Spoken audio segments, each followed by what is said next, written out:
Okay, Dan Sims, welcome to GCS. Thank you very much for having me on. Really appreciate it, mate.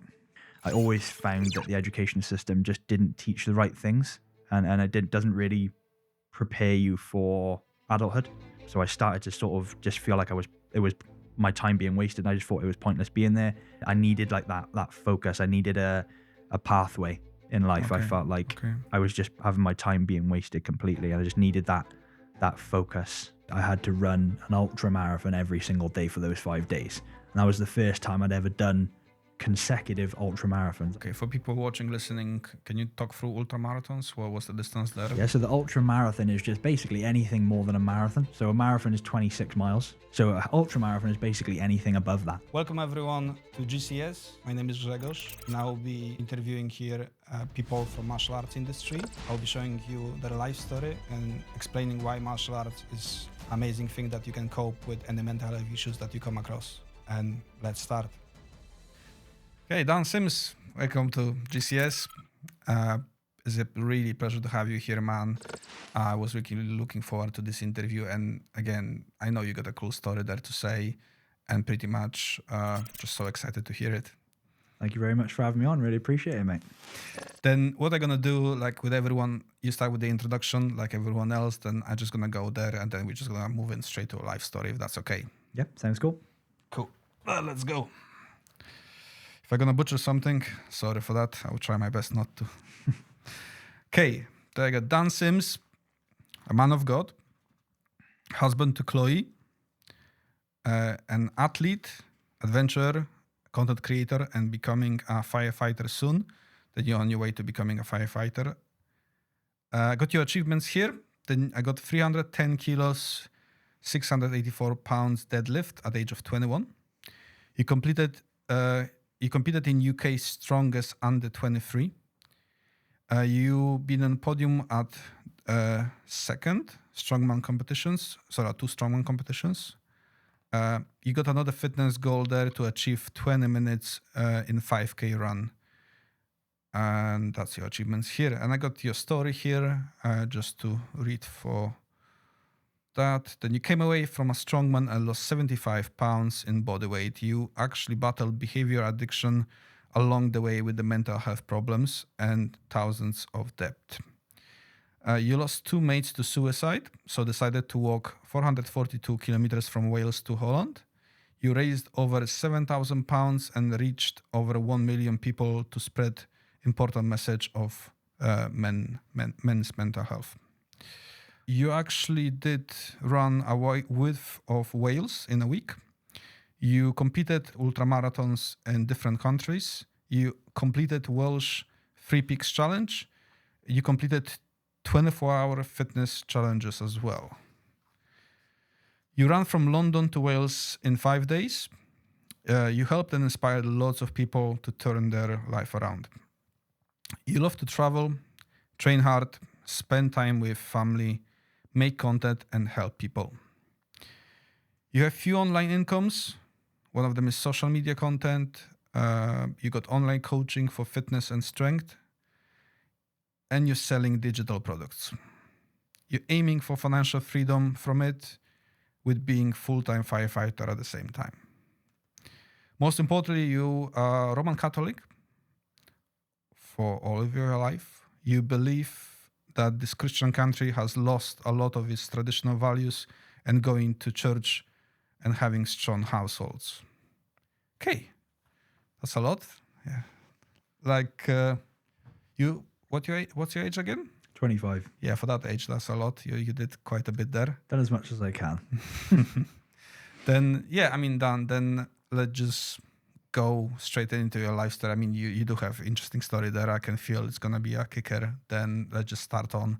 Then where it all started, where you been born? So I was actually born in this town, Newport, where we are today. I've moved around quite a lot, to be honest with you.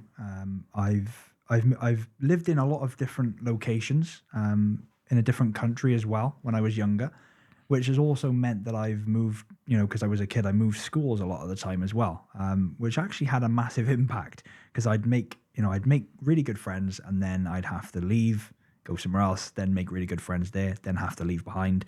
And along with that, I've been betrayed by best mates as well in the past. So yeah, that's been one of the biggest reasons I say for the beginning of starting to suffer with mental health problems when I was getting into my early teens, is just not being able to trust anyone, not being able to want to make any new friends, because all my life I was so used to either leaving them behind or being betrayed by them. And I sort of never felt like I've really fitted in with society anyway. I've always felt quite different with my mindset and stuff like that. And I've never really felt like I've fitted in with this world, and all these sort of things that bunched together and started the whole mental health struggle for me. But as a kid, I was always very, very active. Always loved playing football. Just wanted to be a famous footballer. I was absolutely obsessed with football as a kid. When I wasn't playing on the pitch, I'd be playing in the living room, kicking the balls at the windows. My dad screaming at me, "Stop smashing the windows!" But I've always very active. Always into my athletics as well. Always loved doing the 100-meter sprints, 200-meter sprints for my school, football, rugby, stuff like that. Always loved trying different sports out. I've always been a very sporty person. So yeah, I've always been very active. Never really been a social person. I've always been quite an introvert. I've never really been a sociable person. That's just the way I am. I was always quite shy as a kid as well. Never really, just from day one, I've never really felt like I fitted in with the world. And I've always felt like I've been made to do something else that maybe other people don't do. Okay. Oh, that's cool. Like I said, it sounds interesting from the start. Then just to rewind here, then from the start you had both parents? Yes, yeah. I've been fortunate enough to have my parents who have been together from when I was born all the way up till now as well, still going really strong. So I've been very fortunate with regards to that. And the siblings? One sister and 2 brothers, and I'm the oldest as well, and the most smartest and the most handsome. Okay. And then how it was the childhood in general? How was the growing up bit? Yeah, had a really good childhood. Got raised up really well, to be fair. And my parents were never rich or anything like that, but they always did what they could, and they've always been good as gold. I got really good relationships with both of my parents, and they've always provided. There's never been a time where there hasn't been a meal on the table or or clothes on my back. So yeah, I'm massive. I got a lot to give back to my parents. Okay. And then you went for the standard like nursery. You went then your preschool, primary school, secondary school. Yeah, that's you just went through all those stages. Yeah. So that was around Newport, or so I started off in Newport, and then we moved down to a place called Blaenau Gwent, and I went to primary school there. Went to high school as normal, and then just before the last year of school, that's when I started to suffer with different mental health problems. And then I moved. I had to come out of school just because I wasn't at the time, but just wasn't able to turn up. Okay. What age was that? That was about 14. Age 14, yeah. Then let's go there. Then what was the issues there? So it started off. I've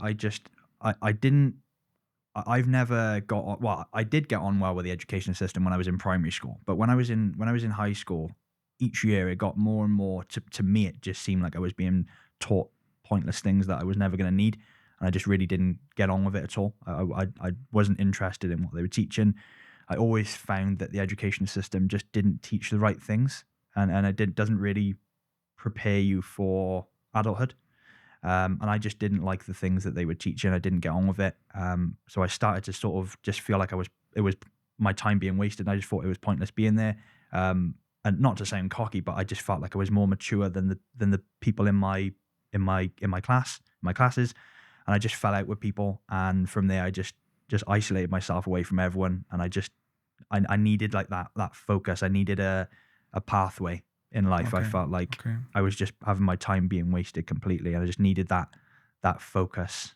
Why do you think that happened? Why do you think you were in that mindset? I think I've always been very ambitious since I was a kid. Like when I was a kid, when I played football, my dream was to become a famous footballer. Okay. That was always the dream. I've always been very ambitious with whatever I've been doing. And if I'm doing something and I don't see the value in it, then I don't want to put my time into it. And that was the same when I was literally 14 years old, 13, 14 years old. Okay. If I'm being taught and putting my time into things that I don't think is valuable, then yeah, I really don't get on in that situation at all. Do you feel that was thanks to your parents, the way they were raising you? Or was that just you by yourself? I think it was probably just myself developing. Developing it, Yeah. Okay. I am very much my own person, Okay. and I have been since a youngster as well. And yeah, I just didn't get on with school at all. Okay. I just think they teach the wrong things. And then going to, like you said, you had mental health problem there. How was the emotional state from, like, say, primary or the preschool to the secondary?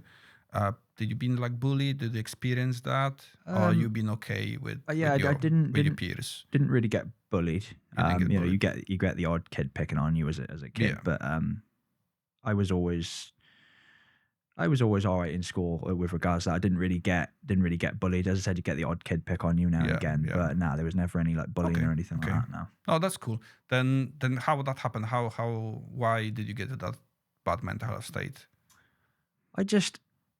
As I said, I didn't feel like my time was being spent wisely. I wanted to do something that I knew I was going to be doing in the future. I wanted to work towards something. I felt like everything I was being taught in school wasn't going to lead me anywhere. It was just going to lead me to a 9-to-5 job forever. And I just didn't want that from the start. And the people that I was bothering with in school, that they were going down that path of working the 9-to-5 forever, and they didn't really have any ambition. I just didn't like surrounding myself with those people. So I had a bit of a falling out with them, and I just felt very isolated. And I left that school. And then my parents were like, look, you got to come away with a couple of qualifications at least. So they put me into high school in Chepstow, and I went there for the last year of school. And that was meant to be, because that's where I met my wife. Okay. Yeah, that's where I met my wife, and that's where I got into the gym as well. Okay, then a bit of a love story there. Let's go to meeting your wife. How that happened? It was all meant to be. So I moved to Chepstow School for the last year. Obviously didn't know anyone. My dad worked there. He was the IT technician there. So that's why I went to that school, because I was about 45 minutes away from the other school I was at. Okay. So I just went with him every day because he worked there. So went there for a year just to get a couple of qualifications, like maths and English, like the basics, Yeah. And I really, really struggled there. I sort of protected myself by putting on this tough guy act and just not speaking to anyone, wasn't necessarily disrespectful, just very damaged and sort of hurt from, I said, my childhood was good, but I was always, sort of moving schools. Like all throughout my life, I'd make good friends, and then I'd have to then we'd move somewhere else. Okay. So rewinding back a bit there, we tried to move over to a different country, and it didn't work out in the end. But I had really good mates that I made in primary school. Then I had to leave them. Then I made good mates in the country we went to. Then I had to leave them because we had to come back. And it was just like, I'd make good mates and then I'd lose them, or they'd betray me, And that developed a mindset for me where I just didn't trust anyone. I didn't actually want to make new friends again, because I was so used to either being betrayed by them or losing them, having to move, So I just thought it's going to be easier to just sort of keep myself to myself, get in, get some qualifications and get out. So I was isolating myself from everyone. I just became very angry and depressed. I didn't know my path. And when I isolated myself from everyone, I wasn't interacting with people.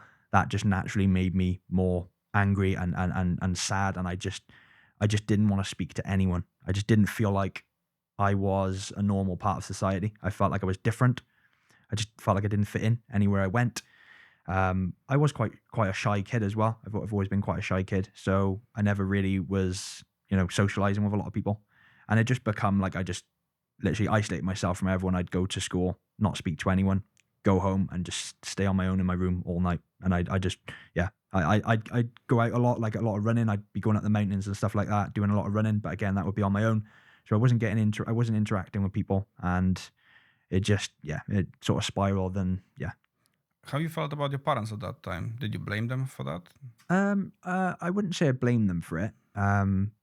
Because from a young age, I've always taken responsibility for myself. Even when I was 14, 15, I've never put the blame on anyone. Okay. And I've always thought that if I'm in a situation, it's my fault and it's my responsibility to either climb out of it or stay there.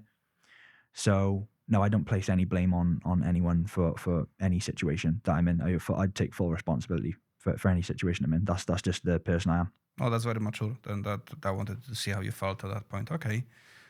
Then you met your future wife. Then how that happened then? Yeah. So I got in. So she was in my year in school, and it's funny. She'll be watching this. She'll be laughing about this. But the way we met is basically she stalked me around the school until she got my attention, and eventually I caught her, and we just started speaking, and it just all went from there. And honestly, I didn't expect it. I really didn't. I was expecting, as I said, just to isolate myself from everyone, not speak to anyone, put up that front, and just get in, do the qualifications, and get out. And yeah, she started stalking me around the school. I started like, who's this girl stalking me around the school? And then we just started talking, and I actually found that I really got on with someone, and we just clicked instantly, clicked. And yeah, it was just one of them things that was just absolutely meant to be. And even from then, like, she'd be the only person I'd speak to in the whole school. Like, she'd be the only person. I'd still isolate myself from everyone, and she'd be the only person I'd speak to. But it was nice actually to have a relationship with someone, you know, because it went from me isolating myself fully, you know, and just suffering with all these different problems from different things, you know, and it was nice to actually interact with someone. How you felt at that point when you developed that relationship? Did you feel better? Yeah, it was really nice to have that interaction with someone. Okay. Yeah. And what age you were there when you met her? 15. 15. Okay, then that's just here into the thing. Okay. Okay, cool. And then from that point, you said you went to because you were, how long you going to the gym at that point, or athletics? So I pretty much started the gym near enough the same time I met her as well, because I had this support worker in the school. Okay. She was absolutely brilliant, and she actually recommended me to go to the gym because the gym was in a leisure center that was connected to the school. Okay. So she said that, like, on your lunch break or something, or in my case, I just went during the classes. Yeah, that's just went whenever I want.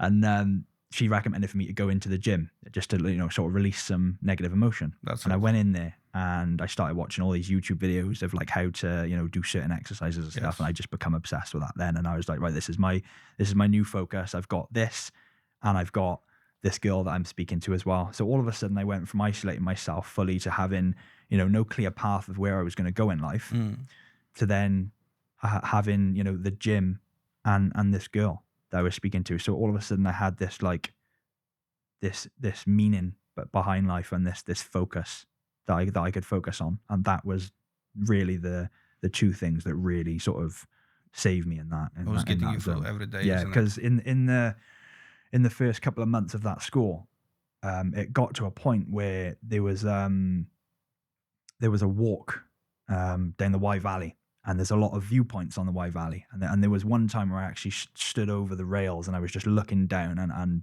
so ready to just leave this world, because I didn't feel like I was a part of it. I didn't fit in, and I didn't want to be a part of the world. And I actually stood over the rails, and I was just there looking down. And I saw that, you know, I could do this, and I felt happy. I actually felt happy knowing that, like, I could potentially be seconds away from ending my life. That was just before you met her, yeah? Yeah. And it went from that to then obviously going to the gym and meeting this girl. Yeah. And then all of a sudden things changed. Yeah, that's scary when that happens to you. That needed to get you really down then, the whole situation. Okay, thanks for sharing that. Okay, then strongman. Then who's your role model around that area? In strongman? Yeah, when you decided, because obviously I understand you started the gym going to the strongman. Then who's your role model there? Yeah, so obviously I did a couple of years in the gym. I did about 6 or 7 years in the gym before I got into strongman. And then when I got into it, I wouldn't actually say I've never, like, really had role models. I've never really had role models. I've got people that, like, I'll look at and I'll be like, and I'll get a bit of inspiration from it. Yeah, you'll watch videos on YouTube and you'll be like, oh, that's cool, I agree with that and stuff like that. You get little bits of inspiration. But I've never looked at a certain person as an actual role model. Okay. But yeah, I just sort of my own person, you know. I don't look at anyone That's fine. That's okay. Then who was the people you were watching and you were agreeing with then? I watched a lot of Eddie Hall's videos when he would. Yeah, I liked a lot of the things he said about his mindset and stuff like that. Laurent Charlet as well, Big Loz, he's known as. He was actually my coach for just over a year, I think. I got on really well with him. Really good guy and very successful in the sport as well. So yeah, I just sort of learned a lot from him. I was coached by him, as I said, for a year and a half. And yeah, I got on really well with him, and I looked at the achievements that he made in the sport. And yeah, it sort of gave me a little bit of inspiration that someone who has, achieved all that is now coaching me. Yeah, that's it. And believing in me. So yeah, it was good. It was good. Okay. And then I understand you finished the school and then you start working full time somewhere, yeah? When you were doing the strongman at the same time, or? Yeah. So I started as a gym instructor. So after school, I went to college to do a level 2 gym instructor course. Okay. Which I actually really enjoyed. And that was the difference, because school I didn't think was teaching me anything valuable that I needed. Yeah. Whereas college, it was now teaching me all the things I needed to go into a job that I wanted. Okay. So that was completely different. So I actually enjoyed college and I actually got on really well there. And that got me into a gym instructor role in a leisure centre. And that's where I started. That was my first job as a gym instructor. Is that the same leisure centre you were going to train? Yeah. Okay. Yeah. Okay, cool. And then, that aligns so well with the strongman, isn't it? Because you are in the gym, you like instructing people at the same time. You can do your thing, what you love to do, what is great. What was your first competition in that? Did you competed in that, in strongman? Yeah, so my first competition, I just jumped straight into the deep end. Is it? Yeah. With Eddie Hall? Straight in with Eddie Hall, yeah. Beat him as well. I went to UK Strongest Man under 23s. Okay. Which is a pretty high level competition just to go straight into. Yeah. And I ended up coming last in the competition. Fair enough, but it beats the people that make excuses. That's what I always say. Did you meet Eddie Hall? I haven't met Eddie Hall, no. Was he on those competitions when you were competing, or? I think he had actually retired then. At that point, yeah. Okay. Yeah, I think he retired. But sometimes they do come in to, like inspire people, whatever. There was a couple of professionals there. There was Big Loz was there and Terry Hollands as well. Oh, right, yeah. Really big names in the sport. Yeah. But yeah, I've never saw Eddie Hall. No, okay. I'm just curious if you ever met him. Okay. And I went to an event where he was at. I went to the Arnold's in Birmingham. Okay. A couple of years ago, but he was there, but I didn't see him. No, he seems to be a cool guy when you look at the social media, and he had some up and downs as well, like everyone. And that's cool. Okay, then that was your first one. Then come last. Then that probably humbled you a little bit and get you to train harder. Yeah. Okay. And a massive lesson that I learned as well, and I carry this lesson to this day, and I always will. Yeah. And that is never ever judge someone just by looking at them, because there was people in that competition who were smaller than me, and they didn't look like anything. Yeah. But they beat me, and that was a very important lesson. Don't ever judge someone by looking at them. That's most of the sports like that. Like, when I compete in, kickboxing and stuff, and you come along different type of people, and never judge the look. No. You can be very, very surprised what's coming there. But again, happens to everyone, I believe. And it's a nice way of, like we said, being humbled and understanding those things. Okay. And other competitions you did in strongman? Anything else? Yeah, so I done trying to remember them now. I done Suffolk Strongest Man a couple of times, and I did South Lincolnshire Strongest Deadlift, and that's where I got my first podium finish. Okay. I come second on that. That was my biggest ever deadlift, 310 kilos. I was 21 then as well, so pretty decent lift for 21. And I'd only been in the sport really for about a year and a half, so yeah, that's a decent pretty decent achievement. But it's nothing compared to what some of the guys can do of course. These days. It's just but, crazy. But it's just like we're talking here about you and not the other guys. But I think if you're proud of it and you're happy, that's the main thing there. Okay, then going from there, what was in your head? Because you eventually stopped that, didn't you? Then what caused that? How it was going through your head? What was the stages you took, and what caused you to stop really and move on to the other things? Can you tell me? Yep. So there was a couple of reasons why I stopped strongman. The first one, and I'm very open about this, I'm not someone who I'm not someone who lies about things. I did take steroids, but it wasn't a massive dosage or anything like that. I never did a lot, but still, I actually disagreed with taking steroids. I'm someone who just disagrees with doing it, and I found myself in a position where I was now doing it, and that was because I was looking at these guys, so at such a high level, and they're all on it as well. There's no denying that. And I just thought to myself, right, if I want to get to that level, I want to be the strongest man in the country. I want to get to that level. I want to be the best. Yeah. So now I have to take that next step and, eat a stupid amount of food every day and take steroids as well. That's what I thought that I had to do, even though I disagreed with it, but I still did it. And I was so blinded by these goals that I had that I just did it, and it got to a point where I realized I'm doing things here that I disagree with. I'm feeding that addiction of just eating a lot of food, eating a lot of bad food, becoming very unhealthy.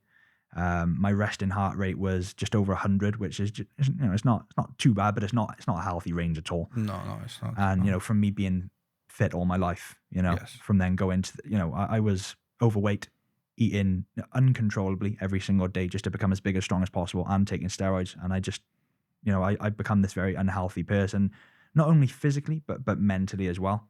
I actually hated myself a lot. I hated the way I looked. Didn't want to take my shirt off. Very, very self-conscious. Hated myself. Really, really hated myself. If I was walking on the beach with my missus and there was this guy who was ripped next to me, I'd feel like shit because I was just so self-conscious. Okay. And I just realized that this is not what I'm meant to do. I'm not meant to do this. I just got away from the sport. Got away from it and got fit and healthy. For people listening right now, thanks for opening up for the steroids. If you can just talk through how it felt to do that, because there is a lot of side effects people don't even realize, even if you're microdosing. Because I know the dosages can be different, and yeah, just to talk through like how you felt with the side effects of that, how that felt like you every day on it. I was actually one of the fortunate ones, funnily enough, that I actually didn't get any side effects at all. You didn't, yeah? Didn't get any side effects at all. The only thing I would say that I did have is increased aggression. I was naturally very aggressive and a very angry person, obviously from just the things that I'd been through. Yeah. Some that I've talked about, some that I obviously just won't talk about. But I was very naturally angry as all pretty much all through my life. And basically what the steroids did is they just made that worse.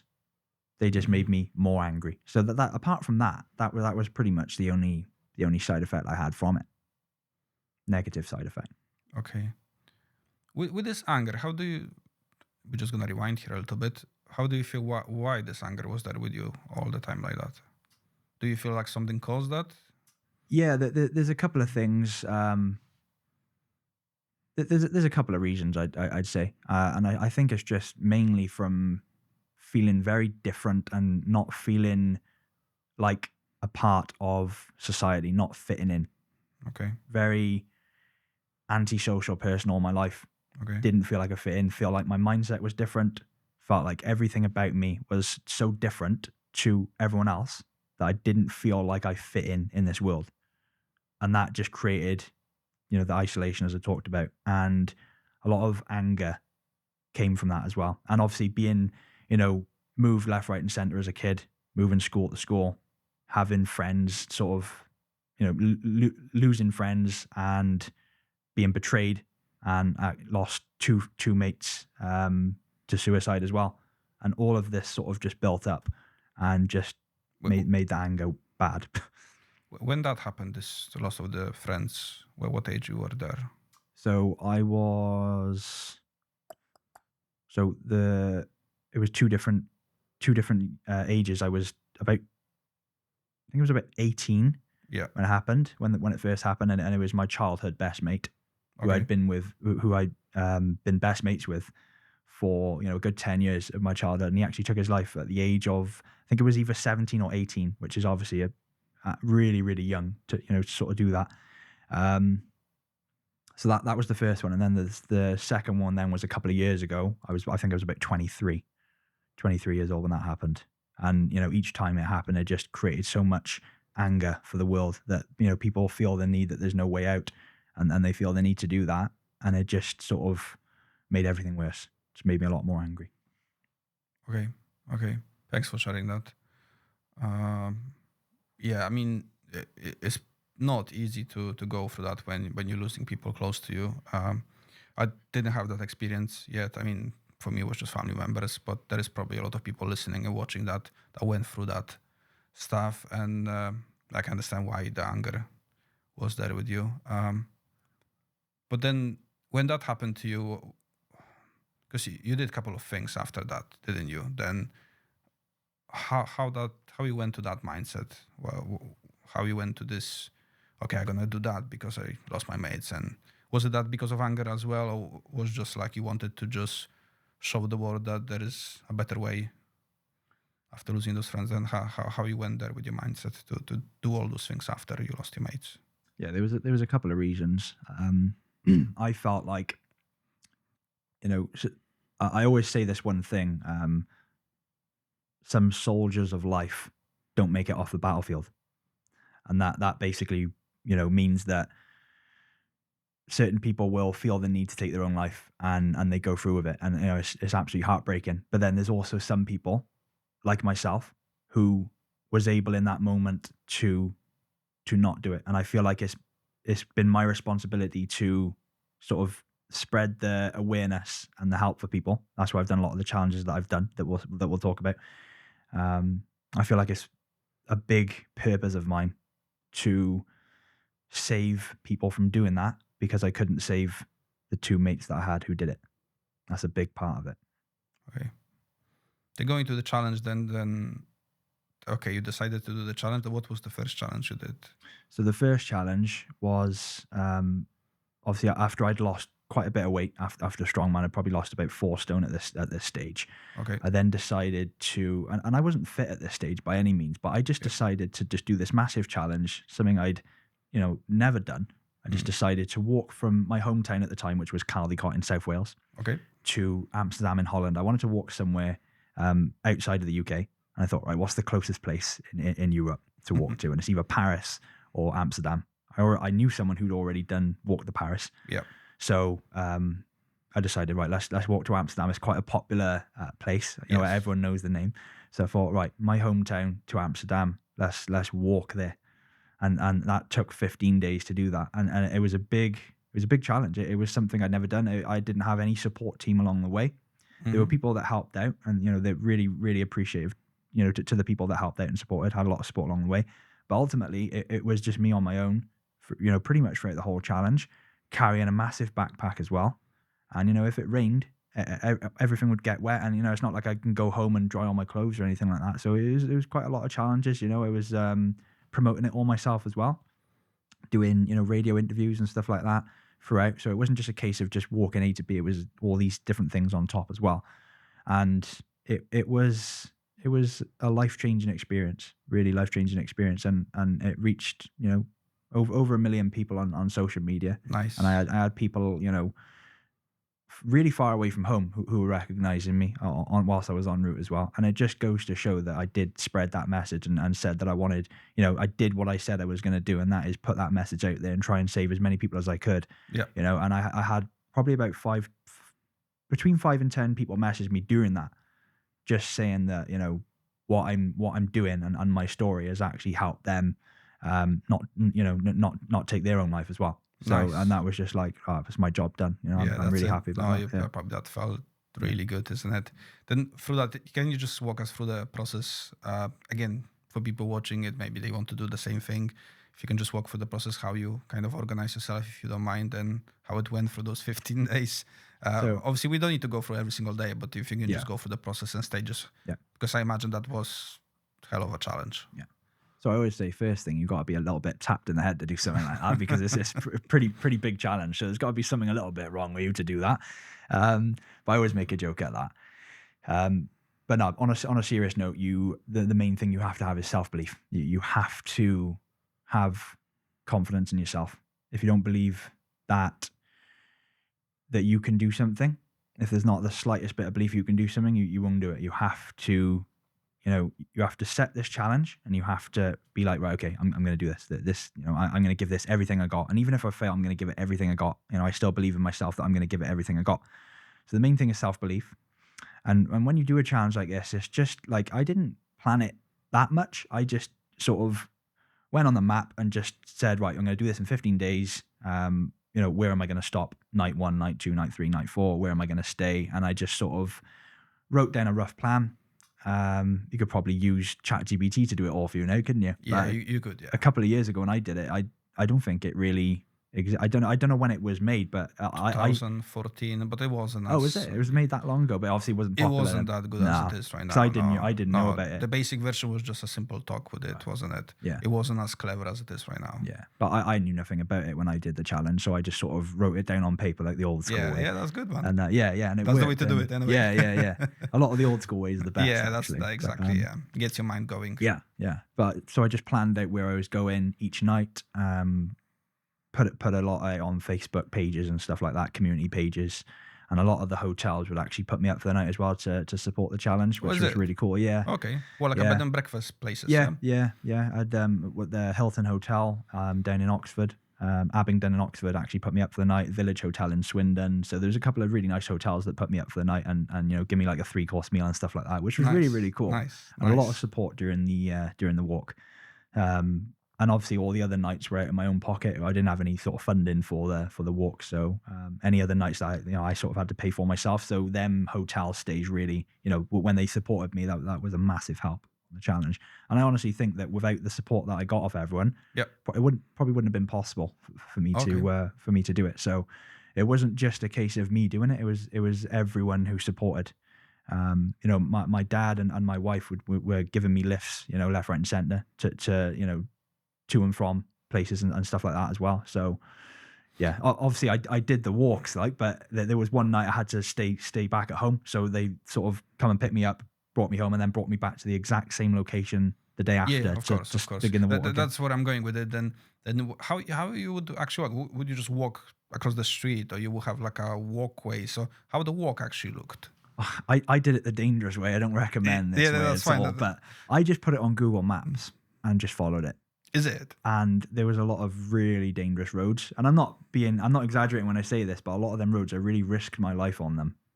Really, really risked my life. They were dodgy roads. And I don't recommend doing it that way. There's probably safer routes out there, but I just put it on Google Maps and just followed it. All right. Fair enough. Wherever it was. Fair enough. Okay. Obviously, you had all your safety things on you, but still, okay, you just follow Google Maps and okay, that's cool.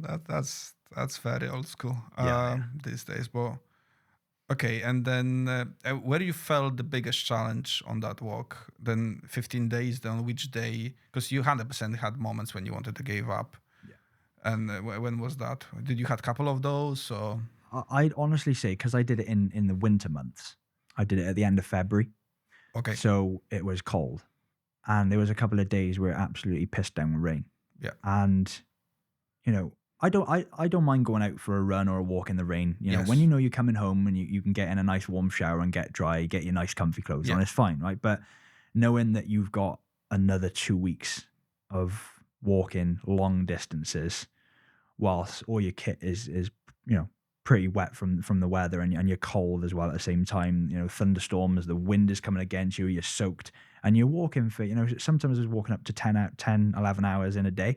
And that was pretty miserable, to be honest with you. It was the weather had a massive impact on the challenge. There was a lot of times I was really, really cold, really uncomfortable. I'd say that was probably the biggest challenge was the weather conditions. I think in the summer it would have been 10 times easier.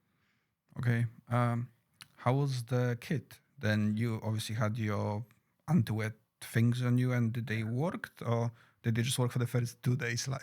Yeah, I tried to pack as little as possible.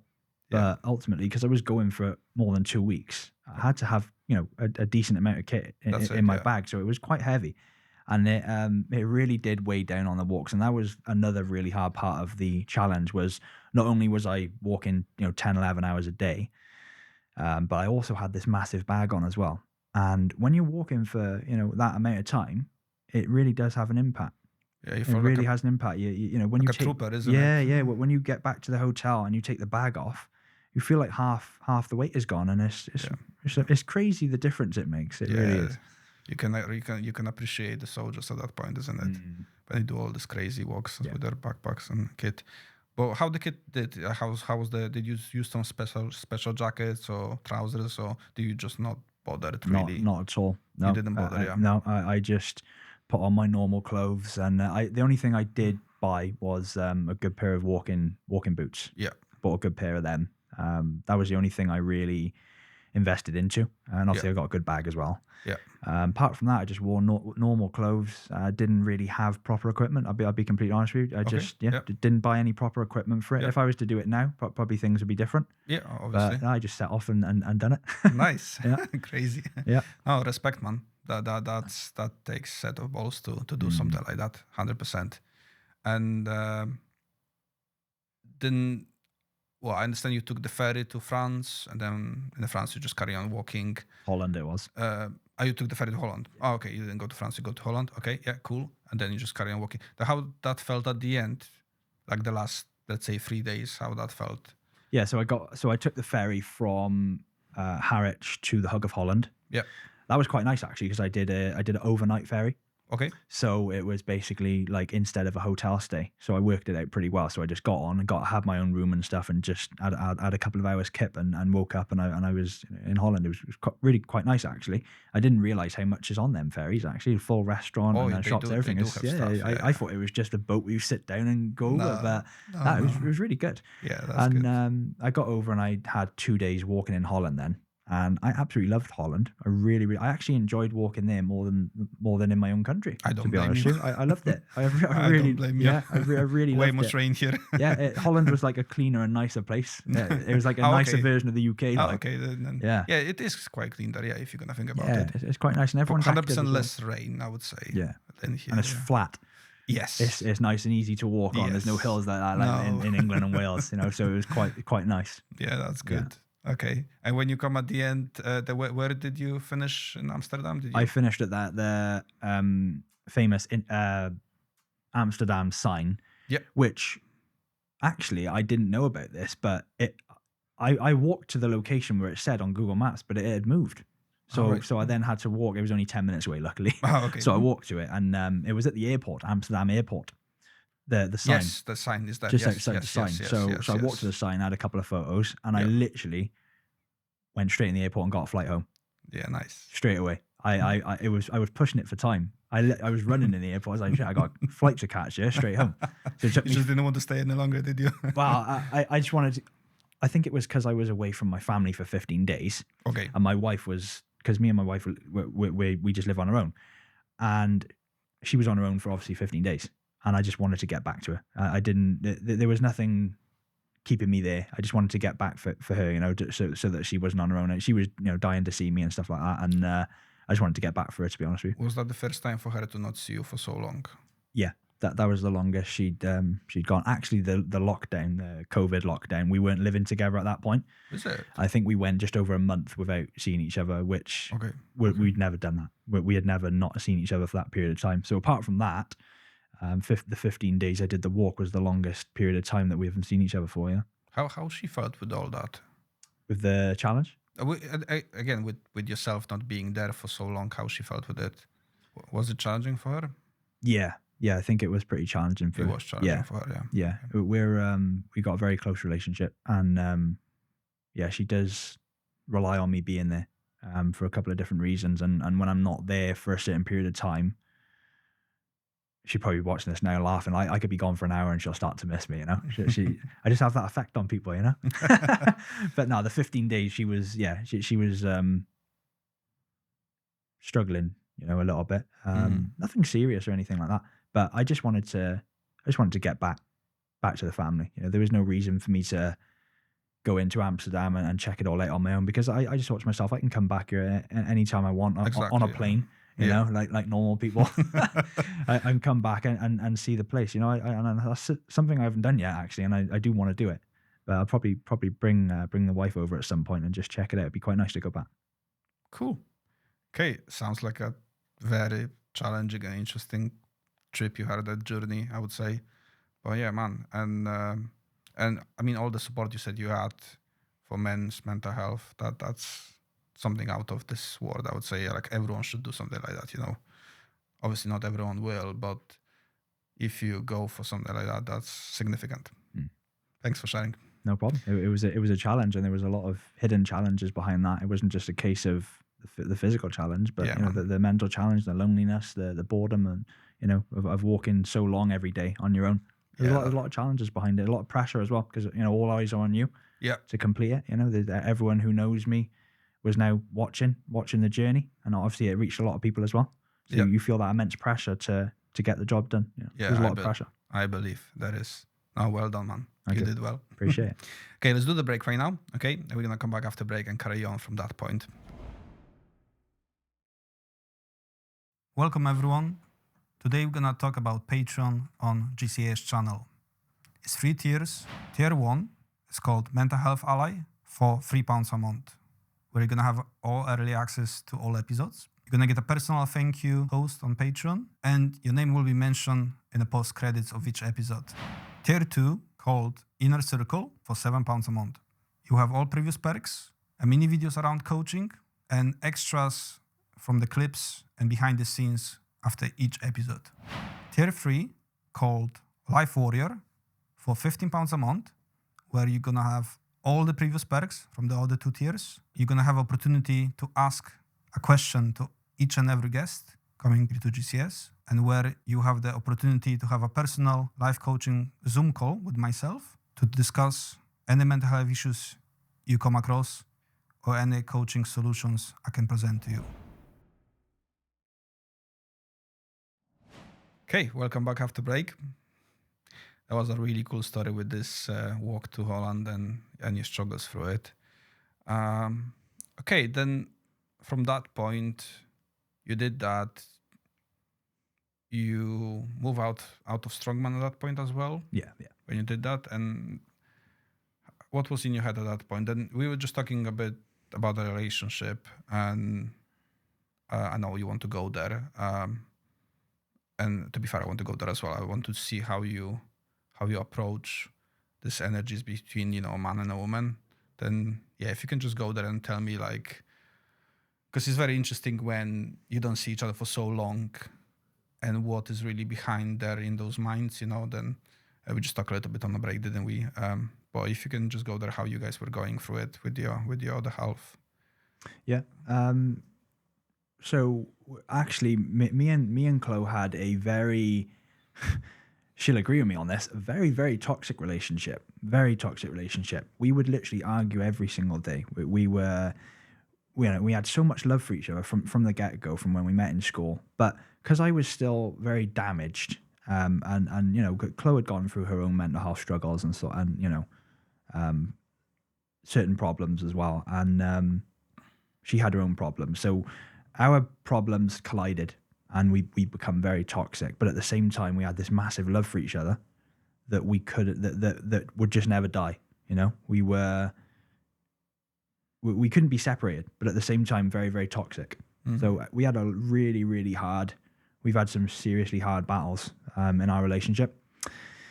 But then as we, as everyone does, you get older and you mature and you learn things and you learn how to cope with these problems. As I said earlier, like, I always take full responsibility for any situation that I'm in. So my mindset was, it's not just me that's damaged, but it's Chloe that's damaged, and that she's causing all the arguments and stuff. And then I thought to myself, no, that's not the right way to approach it. I need to go back to what my belief was, and that is blame yourself every single time. That's just the way I am. Blame myself. If something's not right, blame myself and see what I can do better to make this situation. So I went from thinking it was her fault for our relationship being toxic to me thinking, no, this is my fault. I got to fix it. And as soon as I did that, and I developed my mind, and I become, better, and I learned how to handle my problems better, naturally, Chloe did as well. So I thought, right, so I was right about that. Blame yourself, learn from your mistakes, become a better person, and then other people can actually feed off that, and it can just help the whole situation. So we moved out together then, and that was was a challenge. I think when you go from living with your parents to then moving out and having all the bills and having to do, all the stuff in the house and whatever, it's a big wake up call to adulthood. It's tough. It's brutal, and especially with how expensive living in the UK is these days as well. It was. I wouldn't say it was a big shock because I knew it was going to be hard, but it was definitely very different to living with the parents and not having those responsibilities. What was your approach there? Because I'm 100% sure you had your mindset what man should do, what woman should do. Yeah. But how it was? What was your mindset there? How you were going through that? Because we don't care about the daily life, splitting the responsibilities, cleaning, making house to be home, and like you said, paying bills. How you felt there? So when I grew up, obviously the bills were a lot different. They were a lot cheaper back then. So my dad was able to be the only one who worked all my childhood, and my mum was always the stay-at-home mum who looked after the kids and sort of looked after the house. That was always that was what I grew up in. So that's what I thought was normal, and I like that. I like that way of living as well. I like the fact that a man can go out and work and earn the money and pay the bills, and the woman can stay at home and raise children and look after the house. I think it works very well, in my opinion. But we live in a world now where it is quite hard to do that. For a lot of people, it's not possible at this stage to do that because bills are so expensive. So now we live in a place where man and woman has to work, and both, in most households, they just split the bills evenly. And, that's what me and Chloe have had to do as well. Luckily, Chloe can work part-time at the moment. But, one day I'd like to have that sort of that lifestyle where she doesn't have to work at all. But, we sort of split the bills when we first moved in. And I actually really struggled with that because I didn't want that lifestyle, because I'd be coming home from a brutal, hard day graft. And they would sometimes, we'd sort of argue over who's cooking, who's doing the dishes and sort of stuff like that. And I've just had a brutal day at work. But then again, Chloe's just been to work as well. So it's almost, it's unfair to ask her to work full time and to then do all the house stuff as well. And that sort of created a lot of tension. And when we collided with that, because it just wasn't working. But in a way, there wasn't really a way to combat that, because we both had to work, because it was just so expensive to live with, especially where we were as well in Chepstow. It's pretty expensive to live there. And we just sort of collided over that a little bit. So we had to come up with a way. I just had to sit down and be like, right, we have to come up with a way to do this. And the system we have now works really well. I work stupid hours. I have for the last couple of years, and I pay the majority of the bills, and then Chloe does the majority of the cleaning. But then I'll chip in with and I'll cook some nights during the week. And the system we've developed, it works.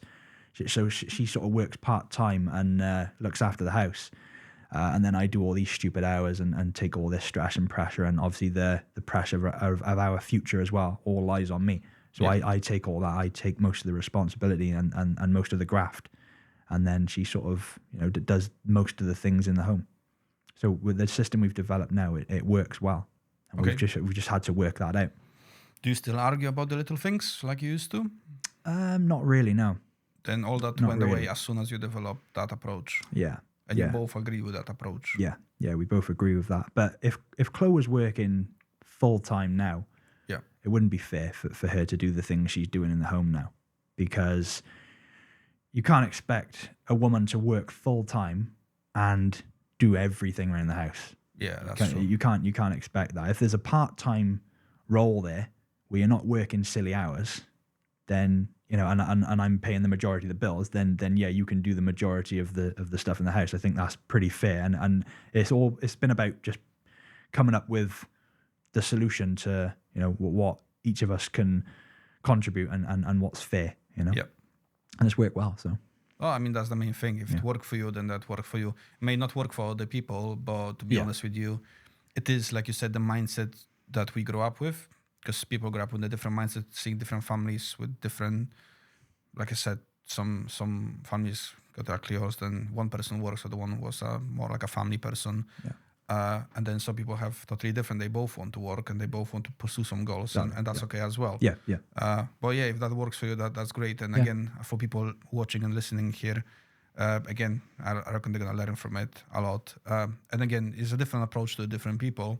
But like you just said by yourself, it all comes to how we grow up, isn't it? Yeah. Because that mindset is pretty much created from what you've seen from your parents. And I do like that idea of me paying all the bills and Chloe not paying absolutely anything, not even her own bills, and just, you know, sort of staying at home and doing the, you know, all the housework and the cooking and stuff like that, but then also having the freedom to go out and, you know, do whatever she wants, like go to the gym and stuff like that during the day, having that freedom to just have that life where she doesn't have to work at all. That's the goal for me, to want to do that.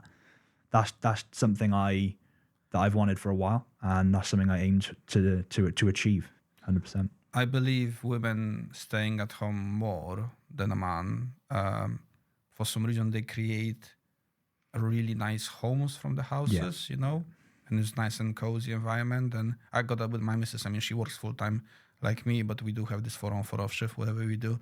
Then we do have a bit of time out of work. It's not easy, don't take me wrong. It's challenging, as you said. But I can see that when I'm more focusing on those, like you said, the man things, what I watched from my father as well, when I want to like take responsibilities, pay the bills, and grow up as much to release her from that full-time work as well. I can see that she's more taking care of home, and obviously I'm helping her as well with the things, and we got this split very similar to what you said, and we split things around at the house, homeworks, and I try to help her as much as I can. But as you know, sometimes there is just other things chipping in and life gets in the way, but we can just do, I think, the best what we can, you know what I mean? And argue about it is just pointless, because those little arguments are just nothing, because there is so much other things that you could argue about way much serious and come up with it, you know, in a good way. But, you know, thanks for sharing that. Yeah, and I think it's very important that, you know, people listening is just do what works well for you. You know, it's like, even if I don't agree with it, there could be certain relationships out there where the man wants to stay at home and the woman wants to go out and work. Now, that's not something I personally would do or necessarily agree with, but I then also think that if that works for a certain, you know, relationship, then, you know, then happy days. I'd rather see that, you know, and that sort of relationship last forever than for them to just be like, oh, this doesn't work, and then just quit and give up. You know, if something works for you as, you know, as a couple, and it's not harming anyone, then, you know, I think that's great. I agree as well. And I got 3 sisters, and one of them got that example, what you just said. My sister works full time, her husband works full time, but he got more flexible job. He just stay more at home with the kids and stuff. Obviously the kids grow up right now, but they used to have this approach, what you just said, and that was working for them so well for so many years. And right now they're just enjoying their life. Kids grow up, they went to like studies and stuff, and they're just doing their own thing right now. But that, like you said, that worked for them, and I believe as well, like you said, if it works for you, just go. Happy days, yeah. No points of arguing about those little things. If you can find a solution for, as long as it's not harming anyone and harming society, then I agree. You know, that's great. 100%. Okay, thanks for sharing that. That was a good thing there for people watching, listening. I hope they're gonna get something for the relationship, because I'm 100% sure there's just a lot of people that they know what to do with that daily stuff, and they just struggle every day through it. And I hope they're gonna learn from it by just listening to what you just said. Thanks for that. No worries. Okay, then going from that, what was in your head as the next thing? We just did the Amsterdam walk. Then did you create some sort of plan in your head, or those things were coming to you sporadically based on events you had in life? So obviously the Cardiff got to Amsterdam was a walk. I then thought in my head, right, I've just done this massive challenge. You know, I've reached well over 1 million people. I've, you know, been on BBC interviews and stuff like that. And, you know, I've reached many people and had messages saying that, you know, I've saved their life and stuff like that. And it was like a massive high, a really massive high. And one of the biggest highs I've ever had in my life. And it was actually, I had the opposite to when it was finished and completed a couple of days after. I actually turned into a massive low. And I thought to myself, right, I've just had this massive high. I've just done all these positive things. I need to do something else. It's not, you know, it's not enough to just do something once. I think I had to do a lot more. And the next thing in my head was, right, what if I can run something instead of walk? So I got into running, and I absolutely hated it. absolutely hated it. And I was really bad at it as well, actually. Just, coming from strongman and just being strong, not being fit. Then going into running, I ran about 5 minutes and I was just knackered. I had to stop. I start walking. So, and I always remember it. I literally lasted 5 minutes, running. And that was just a nice, easy jogging pace as well. And that was a big indicator to me to get fit. I wasn't, even though I just walked to Amsterdam, that wasn't like a fitness challenge. It was more of an endurance challenge. It was more of a mindset challenge than fitness. You didn't really have to be fit to do that. It was just more mindset. Yep. So I thought, right, but now running is a different ballgame. If I want to do running, I have to get fit. So I lost a lot of weight. I lost over 5 stone, just over 70 pounds. Got into running, just naturally improved. Absolutely hated it, but then learned to love it. It's like coffee. Like you hate it at first, but then you keep drinking it and you start to love it. It's the same thing. Running, it just becomes addictive. And I started doing 5K, 10Ks, and then I went in. I did like a half marathon, not in any races or anything, just on my own, out in the streets on my own. Again, on my own, just always doing things on my own all throughout my life, and just really got into it. And I thought to myself, right, I'm getting fitter now. I'm capable of doing a challenge. So let's think of a challenge. I was thinking for ages what to do. It takes a lot of planning to do a challenge like that. Like the Amsterdam Water, it takes a lot of planning, a lot of thinking, a lot of sleepless nights, just thinking like, what can I do? I was going to sleep every night and I just couldn't sleep at night because I was just thinking so much about what I could do next. I literally couldn't sleep. That was all I was thinking about. So I thought, right, well I'm going to keep this one in my home country and I'm just going to run the whole width of Wales. So my dad brought me down to St. David's, right on the northeast, south, west, on the west coast. Always got to go back and do that. The west of Wales, right to the end, literally right on the coastline. And I started there and I ran all the way to the border, England and Wales, which is in Chepstow, as you know. Yep. So ran the whole width of Wales in 1 week. So that was the next challenge, and that was one of probably my favorite challenge I've ever done, actually, because my grandparents lived down in, at the time they lived down in Port Talbot. So it was only a couple of days in that I was then with family. I stayed at theirs for the night, and they were absolutely great. My uncle had like a chest freezer he turned into a proper ice bath. He had a really good system working there. So I went in there, and because my immune system was so down, it was so hard to do an ice bath. Anyone who's done ice baths, they'll know when your immune system is down and when you've done really hard activity, it's actually 10 times harder to get in an ice bath because your immune system is just down. So did that, had a nice warm bath after that, and had like a sports massage as well. Nice food, so I got really looked after there. And then a couple of days later, I was at my own home then, so I really enjoyed that challenge. It was just a 1 week running the width of Wales. Really, really enjoyed it. It was probably my favorite challenge I've ever done. Okay, that's cool. And that was for mental health as well. That was men's mental health as well. Okay, how you plan that? Google Maps again, or same thing again? Same the plan. old school way, yeah. Get a pen and paper out, write where I'm going to go day 1, day 2, day 3, and just get out there and put Google Maps on and go. Yeah, that's the way I did it. Fair enough. Any support for the challenge against the family? Yeah, I had a lot of support off the family. I think one place put me up for the night as well, and then obviously I was with my grandparents for one night, and then the last couple of nights then I was at my own house. So yeah, as far as investing in a challenge, I didn't really have to invest a lot into that. It was only like 1 or 2 nights that I had to get a hotel. So something we didn't actually mention, let's rewind, with the Amsterdam challenge. How much did you invest in the whole challenge, just for people listening, watching? Because I want to then compare your investments as well on that stuff. Just give us a round figure. Altogether, obviously, because I had to get a flight home and stuff like that. Yeah, give us a round figure. Everything in total, I couldn't tell you, honestly, but probably about 800, 900 pounds, something like that. Okay, that's not that bad. Not too bad. Okay. Yeah, it's not too bad. But that was with all the support I had off the hotels. That was how many years ago? That was... I'm trying to get the inflation here. 2.5 years, well, almost 3 years ago, actually, I think. Okay. It's either 2 or 3 years ago. Okay. Then inflation went a bit up from that point. Okay. Yeah. With the one you just run, how much you invested there? Oh, that was hardly anything. That was a few £100. Couple of hundred, maybe, yeah, but probably about 300, 350, something like that. But then there's the other side of it as well, because I've been self-employed quite a lot. you've got to add that on as well. That's 15 days there of doing the Amsterdam walk, of not getting paid as much as I normally would, and then with the width of Wales run as well, obviously having the week off work and not necessarily getting as much money as I normally would as well. So that all comes into play as well, and it really can set you back as well if you don't prepare for it. Then I understand you didn't have any full-time jobs during that. You were just self-employed during that period, yeah? I was self-employed mainly, but I did have a job at the time doing delivery driving for a food company. Okay. And that doing the Amsterdam walk. Okay, and that was full-time, or? Yeah, that was full-time. Yeah, I mean, you get the benefits of holidays with it and everything else. There was like a certain amount of holidays I had, and then some of them I had unpaid. Yeah, of course. I didn't have as much left. I understand. Yeah. But yeah, the self-employed. When I've been self-employed, it's you don't really get you just hardly anything really.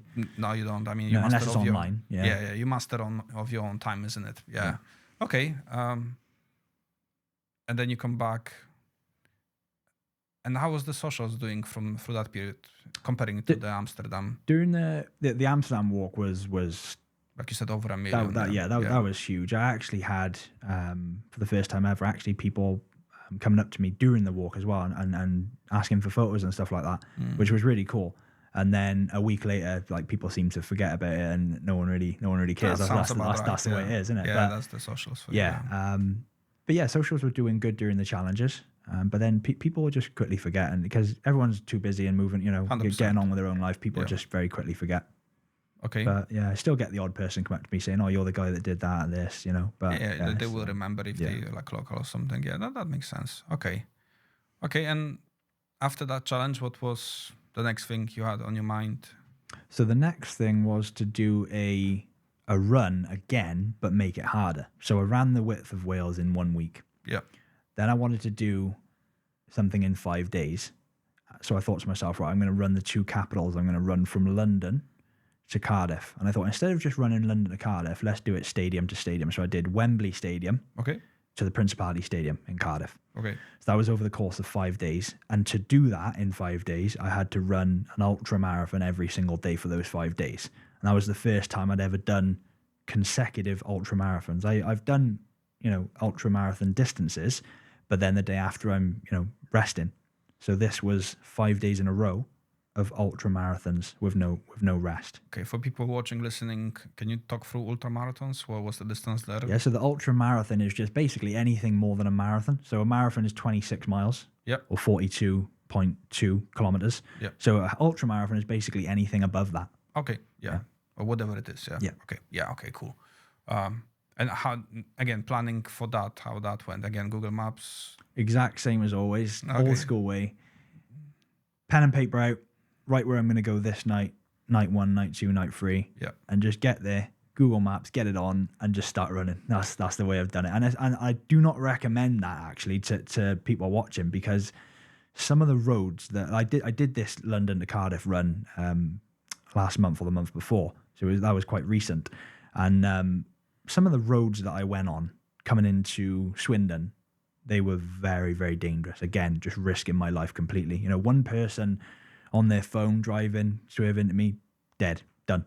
So very, very dangerous roads. And I don't recommend it. I really don't. But it's the way I've always done it for some reason. I've sort of, and it does sound a bit selfish, and it is selfish, but in a way, when I've done these challenges, I haven't really cared about dying on them. And I know that does sound selfish, to my family and but people who love me. It does sound selfish, and it is. But that's been my mindset on these challenges, that I don't care if I'm going to die out on these roads today. You just seen the end goal, and that's it. You just get on with it. And it is a pretty selfish way to be, I guess. Something to think about probably for future events for you to plan it. Yeah, 100%. I agree. Okay. And how was the cost of that? I mean, how much support did you have there? Let's start from there. That one again, because it was only 5 days. Yeah. And night 4, my wife came and picked me up and brought me home. It was only an hour drive. So it was only the first 3 nights that I had to stay in hotels. And 2 of them hotels put me up for the night. So again, very, very nice. Easy to afford. But when you get hotels on board and you build relationships with certain accommodations, that I had built those relationships from the Amsterdam walk. 2 of them put me up again for the night. So when you build Nice. the relationships with people and, and you put it out there that you're doing charity work, you'll be surprised at how many people will put you up for the night and, give you a meal and stuff like that. There's a lot of support out there, and there's a lot of good people, and it really restored my faith in humanity, to be honest, doing these challenges. There's a lot of good people out there. Yeah, 100%. I agree. I believe everyone are good. They just choose to be bad sometimes, and they don't know how to get out from it. Yeah. That's usually the reason. But that was for men's mental health as well. Yeah. Okay. And what was the cost? Total cost of that? Total cost of that, including food and all that sort of stuff, probably again, maybe £300, £400, something like that. Not that bad. Not too bad at all. No, just sort of traveling down to London. I got a Flixbus from here, Newport to London. It was like £8. Yeah, for a bus ticket to London. It was so cheap. It is something like that. I crazy. remember. Driving to London with the bus. Okay, then from that point, do you feel those running challenges, because you did say you need to be fit, and the other one was more mindset, but do you feel this one was a bit of a mindset as well? This one was definitely mindset, because I originally thought that, okay, if I'm doing running challenges, this has got to be fitness now, you know. And yeah, it is, but I'd still say mainly it's about endurance and mindset. Like how much misery and loneliness and pain can you take and keep moving forward? That's what these challenges are. And I always say this: it's not a true challenge if you know that you can complete it. 100%. You know, if you're doing a challenge and you don't know for definite you can actually complete it, that's actually the true challenge. Yeah. It's that sort of mystery in your mind that creates that challenge. Yeah. And then when you push past it and you complete it, you unlock new levels in your mind. That's 100%. how it works. Did you have the moments to give up on this one? Oh, there was loads of moments I wanted to quit. For day 1 and 2 were okay. Day 3, 4, and 5, I just wanted to quit. And it even came to a point where I was writing a social media post about why I've quit the challenge, and I was ready to post it, and then I looked forward and I was like, right, I'm gonna try and just keep going another 5 minutes, and I just tried to keep going even when I thought that I didn't have anything left. I just said, right, I'm just gonna do another 5 minutes, and I kept saying that to myself, and I kept going and managed to complete it. But honestly, that's the most I've ever wanted to quit a challenge. That's the closest I've ever come to quitting a challenge, because it was such a big challenge for me, doing 5 ultramarathons in 5 days consistently. For me personally, that was a challenge where I didn't know if I could complete it. I thought it could potentially be too big for my ability at this time. Yeah. And that's what created the true challenge. And there was many times where I wanted to quit. There was many times I doubted myself on that as well. But then, as I said, I just kept moving forward and just said, right, I'm just going to do another 5 minutes. And then I got there and feel like, right, let's see if we can do a bit more. I just kept moving forward. It's amazing what mind can do, what body really can't. Yeah. Because I'm 100% sure your body was just giving up and your mind was like, no. Yeah. But you got to create these little checkpoints for yourself. Yeah, you know, instead of thinking, right, I've got 15 miles left, you got to be like, right, I've got 1 mile until I get to this shop, and then I can grab a Monster Energy and some chocolate bars and get the snacks in. And then you have a little bit of a boost then. And then you're like, right, let's do another mile. And then we get to here, then we get to there. And then we're like, right, 10 miles left now. And I get to my nice hotel. I got the whole day there and then to have a nice hot bath, have some nice food. And you sort of just break it. You got to break it down. That's what you got to do. You can't just keep focusing on how long you got left. Yes. You got to break it down a little bit. Oh, that's cool, man. That's really cool. And how it felt coming to Cardiff, see, you know, capital. Ah, amazing.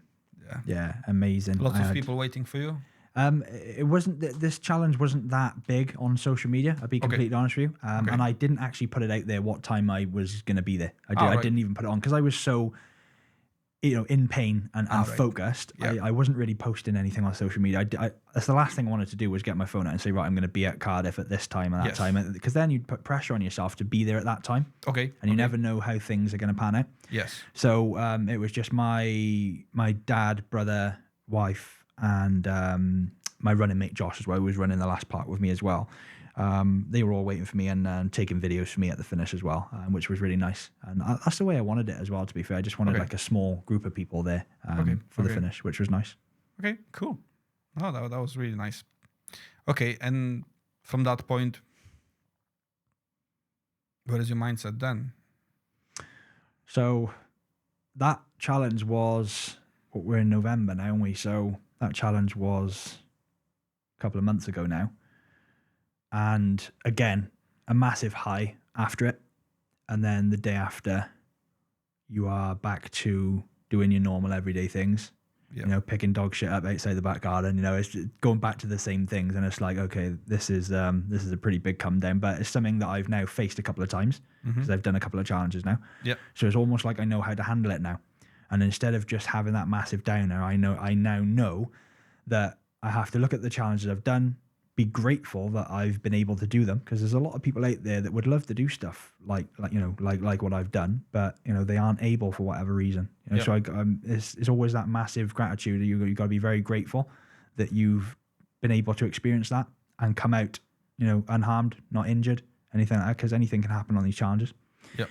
And so it's just that being grateful that you've had the experience, and then staying focused on either the next challenge or just staying focused on with whatever your goals are. If you were to come away from a challenge or a big event or a competition and just do nothing, that's when you probably go downhill. So you've got to just stay focused and keep busy.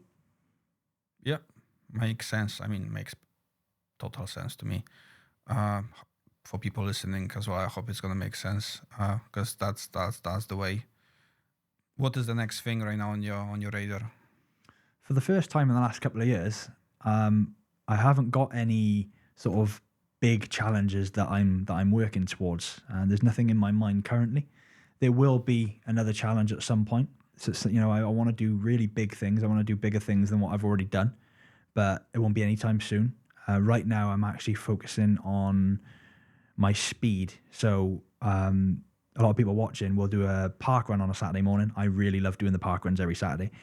And I'm at around 22 minutes at the minute, which is pretty good. But a lot of the guys, you know, are getting like, you know, 17, 18 minutes on these park runs. And I'm looking at them, I'm like, that's some serious speed right there. And again, it's that thing of being in that zone where people are better than you.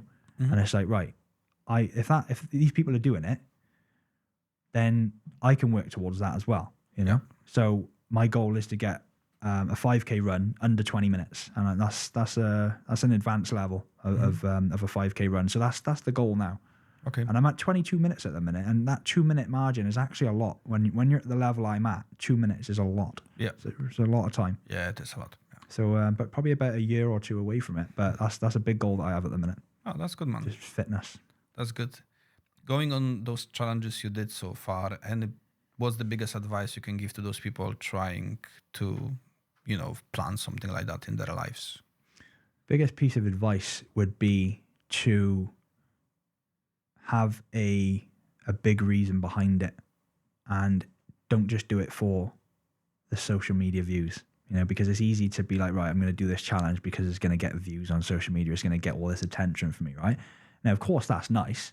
And there's always an element of you that wants that, including myself. But you always have I always say you should have a deeper meaning behind why you're doing this challenge. So for me, obviously, it was, you know, 2 friends that I've had that have taken their own life. It's now spreading awareness for other people, you know, raising money and spreading the awareness and spreading that message of, you know, it's okay to talk to people. That was the deeper meaning for it for me. And obviously for me personally as well, having that focus to work towards as well. So there was those really deeper meanings behind the challenges, you know, really deep meanings, and having that focus, like I talked about earlier when I was struggling in school because I didn't have that focus. So for me then having that focus to really work towards is something that mentally very, you know, really helped me as well as a person. So there's all these deeper meanings behind these challenges and how I cope with my own problems and aggression and put it into these challenges. So those are the deeper meanings for me. And I think it's very important to have those deeper meanings ahead of just wanting views on social media. I mean, great advice. Thank you. Again, for people struggling with the mental health, then before we're going to go there, I just want to go to your anger again. How's the anger doing these days? Best it's ever been. Okay. Best it's ever been. Then from scale 1 to 10, how often you are angry? I can't remember the last time I lost my temper. Okay. Yeah. So I've developed now to a stage where I can control it and I know how to deal with it. I can sort of, if something angers me, I now know how to sort of store it like a folder on a computer, like store it in a certain part of my brain, and then go and train later that day and like let it out the folder and just unleash it. Yeah, cool. I've learned how to do that. And what's the advice you give to people struggling with anger these days? I mean, people struggle with anger for different reasons, obviously. But yeah, what would be the reason, the biggest advice you can give to people struggling with anger? So the two things I'd say, actually, the two biggest pieces of advice to deal with anger is to, number one, have an outlet, a positive outlet. So for me, it's been physical training. Having that physical training has allowed me to release that anger in a positive way, because I'm becoming better, I'm becoming fitter, I'm becoming stronger, right? But I'm releasing that anger at the same time. So that's a positive way to release your anger. So find a positive way to release a negative emotion, because a negative emotion can actually be turned into a positive emotion if it's controlled properly. So that's the biggest piece of advice I'd give for people. And the second one would be to realize that ultimately anger is, losing your temper is a weakness. It means you're not in control of your own mind. And for me, realizing that and being like, okay, I've got this weakness, I didn't want that weakness anymore. I wanted it to turn into a strength. And, I'm not fully there yet, but I'm 10 times better than I was. So we're moving in positive direction. And that's what you can only do, isn't it? Just move on to the more positive mindset from whatever it was, the negative one. Thank you. That's a great advice. Okay. You seems to be a quite social media expert a little bit, aren't you, from what we talk about? I mean, you're generating an income from it. Then that puts you in that bracket, I would say, that you got there. And I would like to talk about it if that you don't mind. Again, for people watching and listening, for myself as well, to be fair, because we're all learning from other people all the time. But how you approach the social media these days, how you generated the income? Like, can you just talk through, because you got digital products, you got your some platforms paying you as well, I assume. Then how that journey went for you? So for the first sort of 5 years I was doing social media, I didn't get paid a single penny. Yep. And I'll be straight up honest, like I'm nowhere near a level where I'm earning enough to live off from social media. But that is the goal eventually, to have that as a sort of full-time stable income. Nowhere near there at the moment, but I am now earning on social media, which has been the goal for quite a while. So yeah, you obviously get paid for views and stuff like that on Facebook and TikTok, and then I've got the digital products as well, and I do a bit of online coaching for strength and fitness as well. So I work with I don't really push it as much anymore. I mainly did it a couple of years ago, and that was basically just working with clients one-to-one. But instead of personal training one-to-one in person, you're just doing it online. So you're just doing it on via email or WhatsApp or whatever.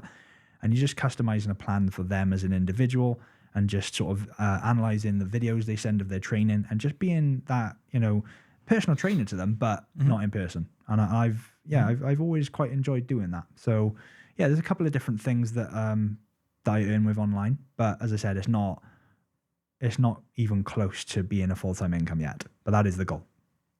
Yeah, of course. And again, just to rewind, can you just talk us through the process, how it went for you? Let's say you got TikTok, Facebook, like you said, views when they pay you, and you got some other platform you use for your digital products. And how that journey went for you, if you can just a bit go more to the details, if that's okay. Yeah. So for me, the first 5 years, I said I didn't earn anything. And the goal was to start earning from social media. So when you reach a certain threshold on TikTok, I think it's quite high now. I think you've got to have like 10,000 followers and something else. So you reach certain thresholds on social media like YouTube and TikTok, and then you're then eligible to make money from the views that you get. Yeah. So, and you see a lot of these YouTubers, they're making a lot of money from doing that, just from the views they get, and then you can get sponsorships and stuff like that, and you get sponsored by different companies and stuff like that, and then you can build your own companies, and that's where they're making the big money is where you have multiple incomes, not just the one. So from these views, I then thought, right, well, what if I can turn these views into sales? So I learned how to I invested in this course earlier this year of how how to make money online, how to sell digital products like ebooks and courses and stuff like that. Yep. I decided, right, I'm going to invest in this because I don't really know how to do it. And I'm putting all this time into doing all this, so I want to know how to actually do it and earn money. And so I invested about £500 into courses, learned how to do it, started selling like weight loss ebooks and stuff like that, and I started making sales. So I thought to myself, right, well, what if I can now teach other people who were in the same position as me, who want to earn money online but don't know how to? So then I started to make I made a mini course, I made like an ebook, a free ebook as well, just to show people actually how to piece together a digital product and how to sell it. Just complete beginners, how to start making money. Yep. And that's something I do, every single week now. And I really enjoy it actually, just to show people actually how to make money online. Nice. And at the same time, I'm obviously making sales as well on my own mini courses. So it like works like behind the scene, isn't it? That bit. That's a beautiful thing about it, isn't it? That you can just carry on with your day and then you're just getting messages. Yeah. What's happening there on your platform? Which platform are you using at the moment for that? I use Standstore at the moment. Okay. Yeah, how you find this platform? Yeah, really good platform. Really good platform. Yeah, really good platform, yeah. And other platforms you would recommend for people? There's a couple out there. There's like Beacons and System.io, I think it's called. And it's basically just a platform where you can actually put your digital products onto, obviously set the title, description and price. People click the link and purchase. It's a super easy way. Okay. So yeah, there's loads of options out there. And it's very possible to get your own sort of digital products out there and start making sales. You would advise people to go to multiple platforms with this digital products, or just use one platform to start with? I always got taught by, people who are doing really well in the space. I always got taught that, try out different platforms and whatever's doing the best, double down on it. So if you're trying posting on TikTok, Instagram, Facebook, if you're getting more views on Instagram than the other platforms, just focus on that and double down on it and really go hard on that. Okay. That's what I got advised to do. And it's, and the same with the digital products as well, you would say? Yeah. The same. Okay. 100%. Okay. Oh, thanks for that. That's going to be really helpful for people listening and watching that. That's great. Oh, thank you. That's good. Okay, then right now, I think I want to finish this interview with being the man of God. Yeah. That's really important, I think, part of your life, and I'm true believer in spirituality, God, a system, belief system, if that makes sense, that keeps you going through life. How that kept you going? How I assume that was bred by your parents. Yeah. So my how that went? If you can just talk us through that journey, how that went for you. So my grandparents, my uncle, my whole family really. I've always gone to church as a kid, and I've always had that. I've always been in Catholic schools and stuff like that. And the whole idea, I've never been one to read the Bible and read all the different stories. And honestly, I'll be completely honest, I'm not that knowledgeable when it comes to all the different stories in the Bible and stuff like that. If anyone was to talk to me about stories in the Bible, I wouldn't really know. I've always gone off the knowledge that I sort of feel inside, Mm-hmm.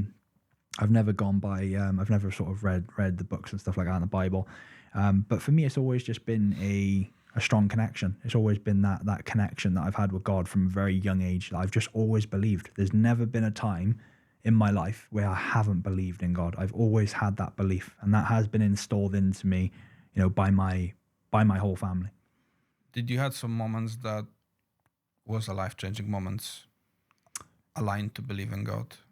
I'm not saying did you see things or not. I'm just saying did you have those moments and you felt really strong with the belief and they changed your life? Yeah. So for me, I've always had that belief, and there's been a couple of things where I think this is very important to people to listen to as well, is that when you pray for certain things, you might not be given them. And you can look up and you could be like, well, why am I not being given these things? And then later down the line, something happens and you're like, okay, that's why I didn't get that. And it's like, okay, you look up and you think, right, God is above us. His knowledge is, far beyond ours. So his plan was to not give me whatever I wanted at that time, but then to give it down the line a little bit, because there were certain things in between that I had to have or I had to learn. Yep. And I think that's very important, is that when you pray for things and you don't get it straight away, to realize that there might be a plan behind it. And then later down the line, you get it and you're like, okay, that makes a lot of sense. And you look up and you think, yeah, God's definitely there working on my life and on my plan. definitely there. And when There's 100% a plan behind it, isn't it? Yeah. And when I've put my, my full belief into that plan, I just have this massive connection of trust, and it's a very, very powerful feeling. Like, for anyone who doesn't know, me and my wife have been trying for a baby now for about 2 years, just under 2 years. We had a miscarriage last year, and it's something we want more than anything. We want to be parents, like seriously badly. And I'll put it bluntly, like, you see, not that I'm saying they're bad people by any means, but you see, drug dealers and alcoholics get kids straight away, and then within a couple of weeks, the whole family split up. And I look and I think, well, why are they getting kids straight away? And then me and Chloe, who have a good marriage, we got a nice home, stable incomes and stuff like that, why are we not able to have that? And it's almost like you sort of compare things a little bit, and it's like, well, that doesn't really seem fair, But then it goes back to that trust and that connection of just looking up and being like, God's got a plan, and I just have to trust that plan. And I'm excited to see the reasoning behind the wait. And I know, people have been trying for a baby for a lot longer than what me and Chloe have been trying. Yes.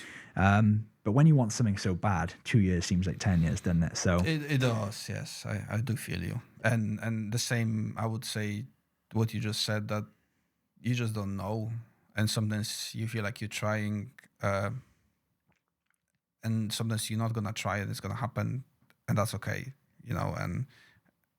but there is so many factors behind it, scientifically and spiritual. Yeah.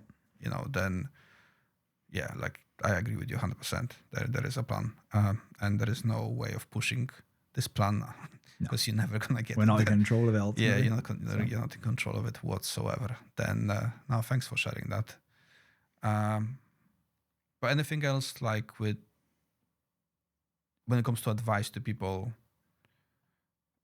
not believing, and I'm one of them. I was raised in a family that didn't believe in God, and that come to me later on in my life. But any advice to those people that they don't have any belief system in God or in general in any spiritual things, what you would give as advice to those people? I just think of it like this. Like, this is a good way to think of it, and it's a simple way to think of it as well. For anyone who's a complete atheist, doesn't believe, right? If they're wrong, right? So you think of where you're going to end in eternity, right? Either in paradise or in eternal fire and suffering and pain, right? If these atheists are wrong, then they're most likely going to end up in that, eternal fire, pain, suffering, right? Yeah. So that's a risk I wouldn't want to take, personally. That's a good way to think about it. So I would say to just go to church for a year, and if you don't believe and you don't feel anything after that year, never go again. And I guarantee you'll come back. I guarantee it, because you make that effort and you open your heart and you try and believe and you try and wake up to the truth. And when you do that, it like sort of unlocks new levels in the mind.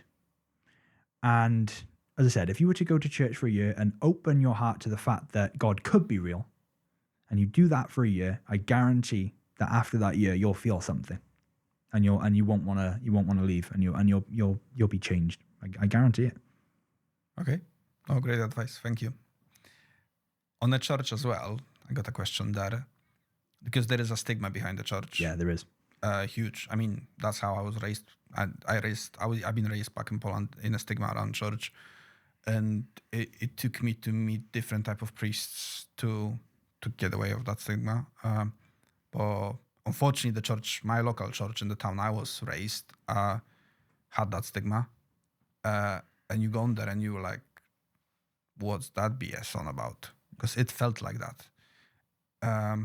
But then I met different priests through my life, and I got rid of that stigma very, very quickly. But how it felt for you? Did you had the stigma back in your hometown, or did you need to go through different levels of churches or meeting different priests, or did that just not matter at all? So I think it's very important what priest you have in your church, because there are bad priests out there, and there's a lot of priests that have done some very bad things, as we all know, and that Catholic Church does have that stigma, and unfortunately it does. There's no hiding that. But what I say is, and I always stand by this, that it's the same thing when you say, it's like saying everyone in prison is a bad person. They're not, right? There's some good people in prison that have done some bad things, right? Or they've been, obviously wrongly convicted, and they've just made mistakes, but they're good people, and they recognize that they've made mistakes, and they are good people. So not everyone in prison is a bad person, and on the other side, not everyone who goes to church is a good person. People think that because they go to church that they're automatically a good person. That's far from the truth. Far from the truth. I go to church every weekend, and I have a lot of faults. I have a lot of weaknesses. We all do it. We're all human at the end of the day. And it's no good thinking like, oh, because I go to church, I'm a good person, because that's just a crazy way of thinking. And unfortunately, a lot of people do think that. But the point I'm trying to make is that not you can't look at what these Catholic priests have done and then tar everyone under the same brush. That's what you can't do. And the same way you can't say everyone in prison is a bad person, as I said. So instead of looking at what some Catholic priests have done, you've got to realize, well, there are some seriously good priests out there, and a lot more good than bad. That's what I would say regarding that. Nice. Thanks for that. Thanks for sharing. That was a good advice. Thank you. Okay. Do you want to add anything else about yourself? Because I'm just thinking where we should go with it. I feel like we're going to the end slowly. Yeah. But do you want to add anything from yourself? Do you think I missed something? I think it'd just be a very important message to say that going back to the mental health thing, and talking a bit about masculinity as well, is that there's that balance, like that. You get some people, you get that type of man that is old school and just say, man up, get on with it. And then you also got the other side of it where people are saying like, it's okay to be vulnerable and emotional and all that sort of stuff. Now I'm actually in the middle of that. I say, yes, be a man, be masculine, and we need it in the world. We need masculinity in the world. So I do believe a man should be strong and should be the role model for the family. But then also on the other side, if you are suffering with something and, you're even, maybe feeling the need to take your own life, that is a serious thing that you need to look at, and you need to be like, right, I need to actually talk to someone about this. And it's not a weak trait to want to talk to someone about something that's affecting you or something that's really confusing you. To talk to, another strong individual who has gone through the same things. It's not a weak trait to do that. So I think, yes, be a man, be masculine, be the role model for your family, become fit and strong, and be that good, that figure for the household, be the leader of your household that kids can look up to and that a wife can feel safe with and respect you. But then also, if you are suffering with something, it's okay to talk about it, It's okay to talk about it, and it's okay to have moments of weakness and stuff like that. So yeah, I think I'm in the middle there. There's that middle ground, and I think that's important, and I think that's a good way of thinking, because I do believe that men have gone too soft in this generation. I really do. But then also, there is a part of me that says that, yeah, talk about your problems. Don't just be a man and get on with it. Yeah, get on with it, but also talk about your problems, because ultimately that's how you grow, is by tackling these problems head on, understanding them, and finding a way to move forward with them. That's a great advice. Oh, thank you for that. I'm 100% sure people watching it, listening, they will take that advice on. Thanks for that. No worries. Anything else you want to add on? I think that's it. Okay. Yeah. I feel like that was a great interview to have you here. And again, you got some cool story there, man. And you're only like 25, you know what I mean? Then you're just starting your life, and you did so many amazing things. You went some struggles there as well. And you come up on the top of it. You got a great relationship by the sound of it, and you taking care of it. And, thank you, Chloe, for being there with you. It's not easy to be in a relationship whatsoever. People don't realize how challenging that can go. And again, it was just a pleasure to have you here, man. You are a very nice, positive person. I think I'll just say one more thing on that. Yep. Go on. What you just mentioned there about relationships being hard. I think it's very important that people understand that relationships are always going to be tough. There's always going to be struggles. Like, Yep. you know, me and Chloe, we've been through a very toxic relationship. And now to this day, we're, you know, obviously we got a great marriage. We got married a couple of years ago. You know, but no marriage is perfect. And I think people these days, when things get hard, they just give up. And then you've got a whole society of broken families, kids, you know, going at their mum's one weekend, at their dad's the next weekend. And it's a lot of the time it is because challenges have become too hard and people have just quit. That is a lot of the reason why families get split up. And then you get, as I said, you get a society of just broken families and it ruins everything. Yep. So I think it's very important to find a way to push through these problems. If you truly love someone and you can see a future with someone, it's always worth pushing through these battles and just finding a way to push through it together. So I think that's very important. Push through the challenges, because what's on the other side is very powerful, very special. Yeah, and it creates connection for all your life, isn't it? If you do it For everything. Yeah, exactly. No, thank you for that. Dan, it was a pleasure to have you here. Thank you. Yeah, just do what you do, man. You're an amazing person. Keep doing what you're doing, and just send that message to those people. Thanks very much for having me on. Really enjoyed it. Thank you. If you enjoy watching this episode, please like, subscribe, comment, and share with whoever you know.